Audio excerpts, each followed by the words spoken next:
Hey guys, so today I wanted to show you how I reload ammunition for my rifle. Primarily I shoot a 308 rifle, and my particular rifle I have a little over 2,000 rounds through it, and those 2,000 rounds was pretty much a good amount of time for me to figure out really what that rifle liked.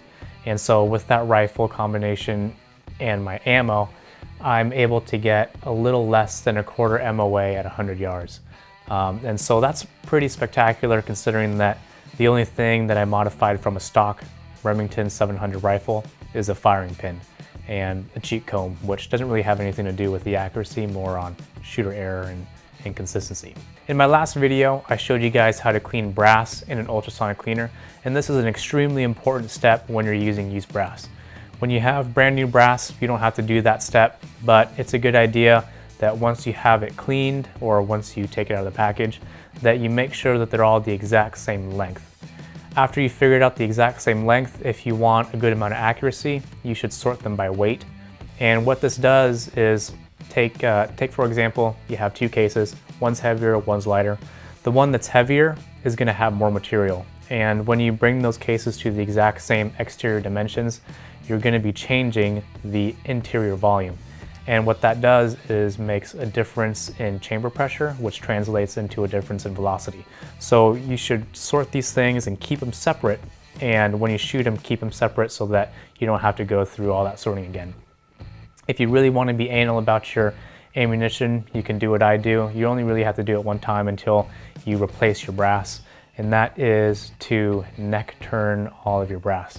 And from case to case, it's going to have the exact same neck tension so that you have the same velocity. So let's go ahead and figure out how to work our progressive press. I'm using a Hornady progressive press. This has 5 stages.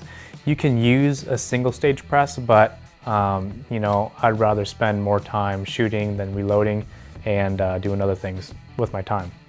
With this press, I got that same ammo that made less than a quarter MOA with 5 shots at 100 yards. So I'm pretty happy with the way this performs as it is. The dies that I'm using are Forester Ultra dies, and they're also in 308. And the good thing about these is they are very well priced, and the design and construction of these dies are extremely good. So I'm able to get extremely consistent cases and zero run out when I seat them correctly. So in stage 1, I have the sizing die, and this die I took out the de-priming pin because in our cleaning video we already de-primed and cleaned everything, so that's not needed again. And on the downstroke from stage 1, we have a priming tool which is already integrated within the press. And on stage 2, we have a powder measure. It's made by Hornady as well. On stage 3, we have the Hornady powder cop. This makes sure that you don't accidentally double charge a case on accident, making a really high pressure situation. So depending on what kind of caliber and what kind of ammo you're shooting, that could potentially be a fatal mistake. It also makes sure that you actually have powder inside of your case so that every time you pull the trigger it goes bang. And last but not least, in stage 4, I have the Forester Ultra seating die. And what's different about this seating die from the other ones that I've seen out there is that it has an internal moving sleeve. And what this sleeve does is it makes sure that your brass and your bullet are perfectly aligned with each other so that when you seat the bullet, it makes sure that everything's aligned for zero run out.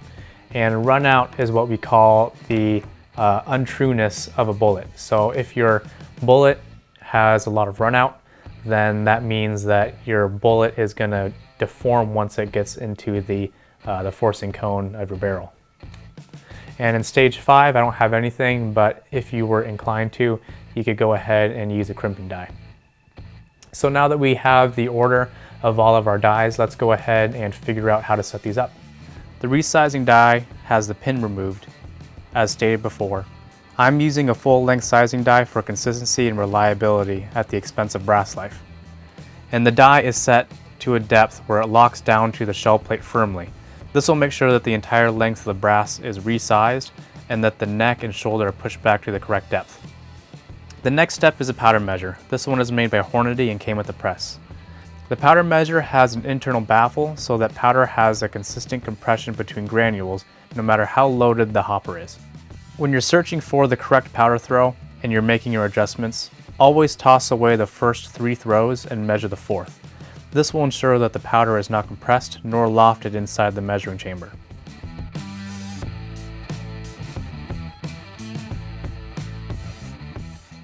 Adjust and repeat if necessary.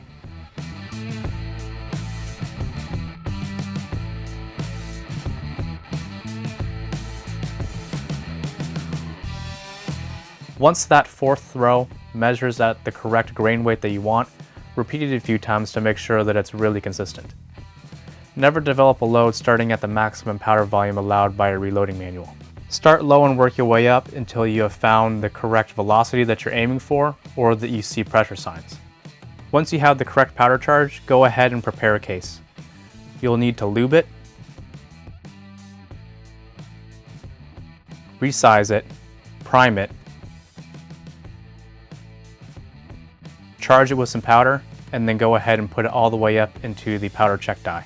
The Hornady powder cop is set up so that when it has the correct volume, the O-ring should just appear out of the hole just slightly. If you cycle the press and the O-ring does not rise, that means that there is not enough powder or there is no powder at all. If the O-ring pops up too high, this means that you either have too much powder in there or there could be a double charge and can cause injury or a fatality. Whenever I'm cycling the press during reloading, I always keep my eye on this to make sure there are no errors in the process. The next step is the Forester seating die. As I stated before, the Forester seating die has a moving sleeve, which when cycled should almost be fully compressed by the shell holder. Compress the sleeve all the way 100% and then back it off exactly 1 turn.